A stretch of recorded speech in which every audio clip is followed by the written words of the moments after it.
Meu filho age diferente. Será que eu devo me preocupar? Sabe, essa é uma pergunta que muitas vezes fica ecoando baixinho na cabeça de muitos pais, de muitas mães. Hoje, a gente vai mergulhar de cabeça no guia SOS Autismo, não para encontrar mais preocupação, mas para achar clareza, respostas e, o mais importante, esperança.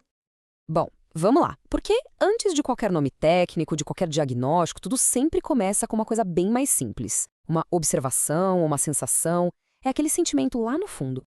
E é exatamente nesse ponto que a nossa análise começa, no primeiro sinal. E tá aí, a pergunta central. Aquela que muitos sentem, mas que às vezes dá até um medo de falar em voz alta, né? É um momento de muita incerteza, claro, mas pode acreditar, é também o primeiro e mais corajoso passo para começar a entender. Então, para onde a gente olha? O Guia SOS Autismo nos dá um norte, focando em 3 áreas principais. E não se trata de caçar problemas, mas sim de entender padrões. A primeira é a comunicação e a interação social. A segunda, os comportamentos que se repetem. E a terceira, aqueles interesses que são bem específicos, bem focados.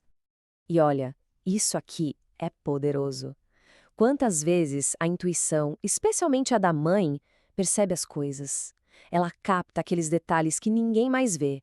Mesmo quando todo mundo ao redor diz: "Ah, isso é normal, cada criança tem seu tempo." Essa voz interna, ela merece ser ouvida. Certo. Uma vez que essa sementinha da dúvida foi plantada, a gente precisa de luz, de clareza. E isso nos leva direto para a próxima pergunta que não quer calar. Afinal, o que é exatamente esse tal de espectro do autismo? A definição pode parecer complexa, mas a ideia é simples. O transtorno do espectro autista, ou TEA, é basicamente uma forma diferente de o cérebro se desenvolver. Isso só quer dizer que algumas funções, como a maneira como a gente interage, se comunica e se comporta, pegam um caminho de desenvolvimento diferente do mais comum. Só isso, um caminho diferente. E por que é tão importante a gente falar sobre isso? Dá uma olhada nesse número. Segundo um grande estudo do CDC americano que é citado no guia, o autismo está presente em 1 a cada 59 crianças. Isso não é um número distante. Isso está no nosso dia a dia, nas escolas, nos parquinhos, por isso entender é fundamental. Agora, a palavra-chave aqui é espectro.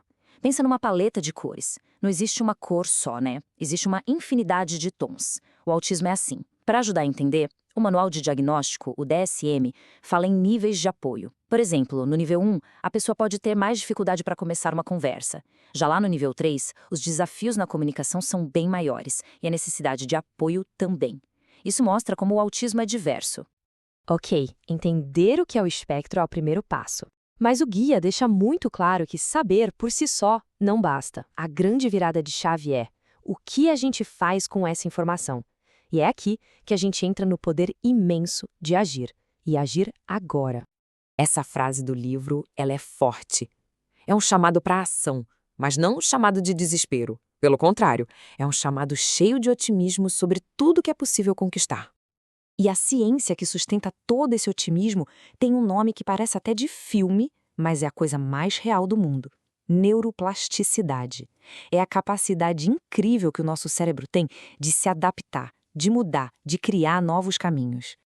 E essa analogia do GPS é simplesmente perfeita para entender isso. Pensa só, o cérebro tem uma rota traçada. De repente, pá, aparece um obstáculo, uma rua fechada. O que o GPS faz na hora?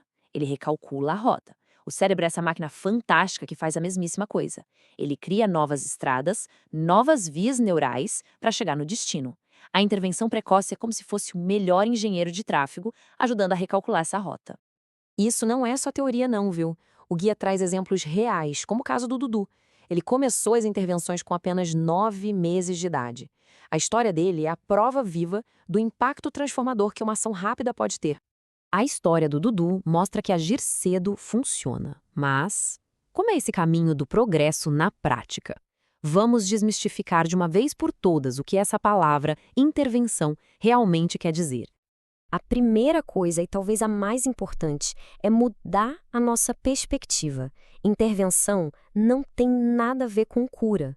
Tem a ver com ensinar habilidades. É sobre construir aquelas novas rotas no GPS do cérebro, abrindo caminhos para o aprendizado, para o desenvolvimento, para a vida.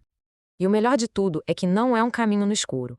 Existem abordagens com décadas de estudos científicos por trás. Esses nomes, ABA, Modelo Denver, TEC, PEX, eu sei, parecem uma sopa de letrinhas. Mas, no fundo, todos eles são como diferentes caixas de ferramentas, com técnicas estruturadas e muitas vezes lúdicas, para ajudar a criança a aprender e a construir aqueles novos caminhos no cérebro. E como esse aprendizado acontece? O guia simplifica em 3 fases que fazem todo sentido. Primeiro, entender. A criança precisa ver, visualizar o que vai ser feito. Segundo, aprender. Ela põe a mão na massa, executa a ação, mesmo que precise de uma ajudinha. E terceiro, solidificar. É a repetição que vai fortalecer essa nova conexão no cérebro. Simples e muito, muito poderoso. E assim a gente chega na nossa última parte, mas que, na verdade, não aponta para um fim, aponta para um novo começo. Eu adoro essa citação do guia. Ela vira a chave, ela tira o foco do que pode ser visto como uma limitação e joga a luz no que realmente é, um potencial infinito. Pensa nisso, bilhões de neurônios prontos para criar novas conexões. E é com essa reflexão que a gente encerra. E se a gente mudasse a lente? E se um diagnóstico não for um ponto final, uma sentença? E se ele for, na verdade, o ponto de partida? O início de uma jornada completamente nova. Uma jornada de aprendizado, de crescimento e de descobertas incríveis que ninguém poderia imaginar.